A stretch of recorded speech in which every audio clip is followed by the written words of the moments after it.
Es esmu atkal ērgļos. Gribu redzēt, kā man ērgļos klājās. Ērgļos klājās apmēram šitā.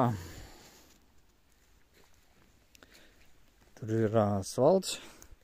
Kad pārsimts metri tur ir asfalts, tad nobrauc šitā zemē. Te ir tā krautuve ir uz tādas pļavas. Te ir slapš. Tāpēc ir saliktas plāksnes. Bet tas, kurš tās plāksnes lika, viņš viņas salika bišķi pa platu.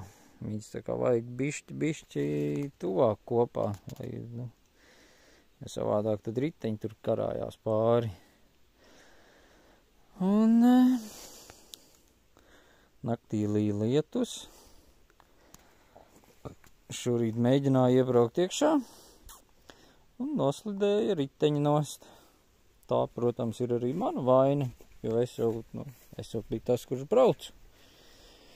Bet, vienalga, rezultāts ir tāds, kāds viņš ir.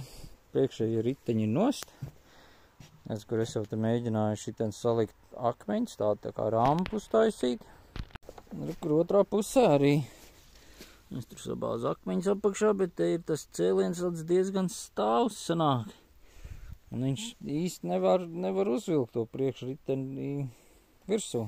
Aizmugurējie riteņi sāk spolēt. Un ja aizmugurējie riteņi spolē, tas nozīmē, ka aizmugur arī iet pa sānu. Reku jau var redzēt, kur riteņi ir bijuši sākumā. Kad viņi spolē, tad viņš iet pa sānu. Un ja aizmugur man nogāžās nost, tad ir čau. Tad ir traktors. Tikai traktors tad man var dabūt ārā no šejienes. Un tagad galvenais ir saglabāt pakaļējos riteņus uz plāksnēm. Es tur rekur sākumā sadzinu apakšā tādus kokus. Tagad viņi tur rekur sēž, redzi, tā puse ir smuka, normāli, cik tur var redzēt. Tā puse ir normāli uz plāksnēm. Un šitā puse jau te ir nost. Un tā kā tagad es ņemšu vienu no tām plāksnēm, likšu šitien ten apakšā, lai man būtu tā kā vairāk tā vieta, lai būtu riteņi normāli sēdēt uz kaut